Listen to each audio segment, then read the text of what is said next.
Welcome! This is what you need to know before you buy the Retroid Pocket Flip 2. The hardware, software, and its competition is exactly what you're gonna get. Let's dig into what you'd expect from a device with flip in the name. Pure retro snapping closed cool. But this isn't just a throwback for the sake of nostalgia, it's hiding some serious power under that clamshell. Before we get into it, yes, there is a giveaway. We offer up a random piece of hardware from the review pile each month to a subscriber. So subscribe and let me know if you're a clamshell enthusiast down in the comments. I certainly am. But at a glance, this looks like the spiritual successor to the Game Boy Advance SP if it had a glow up and also hit the gym. But in use, it's something completely more modern and way more capable. It's compact, powerful, and kind of a statement piece for handheld fans of the clam variety. And yes, I'm going to try and see how many jokes I can make with, clams. Seafood. Let's break it all down, starting with the hardware. This thing is solid. The hinge feels premium, like a modern laptop hinge scaled down to palm size. There's no wobble, and when it snaps shut, it's deeply satisfying. And it's not just about nostalgia, it's practical too. The clamshell design protects the screen, and it's pocketable in a way that slab-style handhelds just really aren't. The 5.5-inch 1080p screen is vibrant and bright,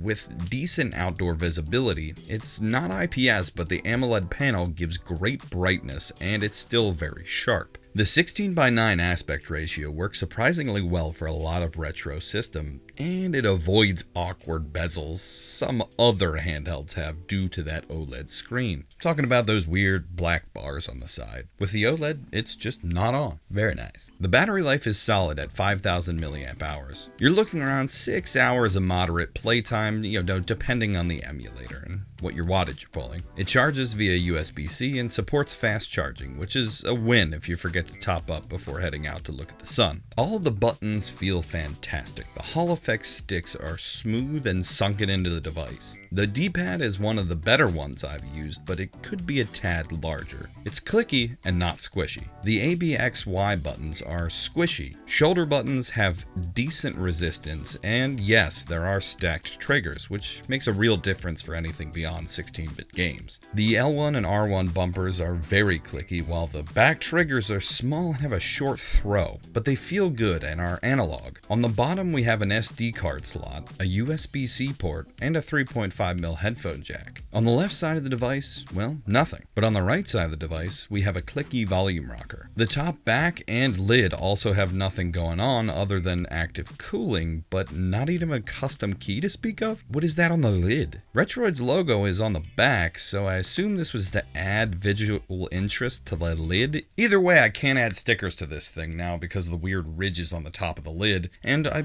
sometimes want to. It's a clamshell, and I don't care if things on the front get scratched. Now it has a weird bump on the front, so. Moving inside to the touchscreen, it's still a core part of the experience, and that's unfortunate. It'd be really nice if Android was able to be completely controlled just by the built-in button, because then my clamshell screen would be fingerprint-free forever. Instead, you gotta swipe up and down for the, brightness and stuff. Speaking of fingers, how does it feel in your hands? Well, surprisingly good. It's thicker than a phone, sure, but way more comfortable than it looks. That slight taper on the bottom edge gives it just enough grip, and it never feels like it's going to slip away. For longer play sessions, it holds up. It could have had issues if they ended up using smaller stick sizes, but the ones they used are really great. They have a click, a very knurled grip on the sides of them, and have a light ring right under them, which is just a very nice touch. Overall, this hardware is awesome, and I think it comes in at a great price point, and just everything's done really well, especially for handhelds that are in the clamshell variety. Now, let's take a look at the software on this little brick. Out of the box, it's running Android 13 with Retroid Launcher overlay. I don't like this and prefer to go with the stock Android, but that's not really a bad thing here. Retroid's front end gives quick access to games, apps, and settings without digging through menus if you want it. It's just not for me. But you can set this up how you like it, whether that's a clean grid of games or a full front end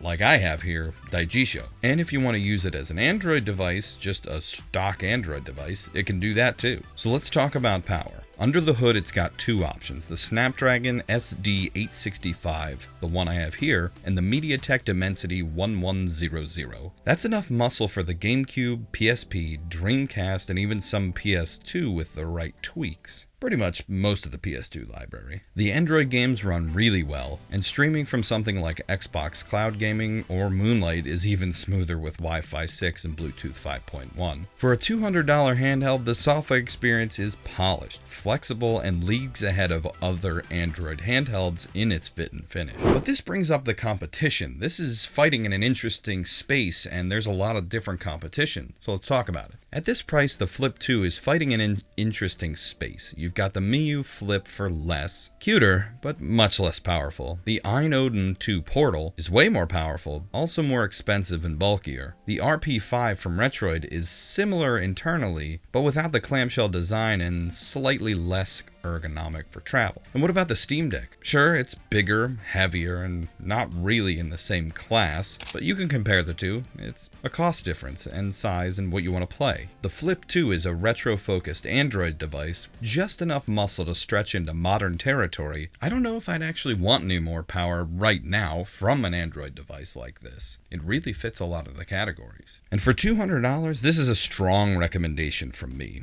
If you want something portable, polished, and just fun to use, I very much recommend this one. It's not a power monster, but it doesn't have to be. It nails that sweet spot of casual and capable. If you're looking for a dedicated emulation handheld that doubles as a pocketable Android machine, the Flip 2 should really be high on your list. I like it a lot. If you're into handhelds, I've got a few more before you buy for you. Check out the Odin 2 Portal review or my favorite budget handhelds from last year. And don't forget, the giveaway details are down in the description. Goodbye.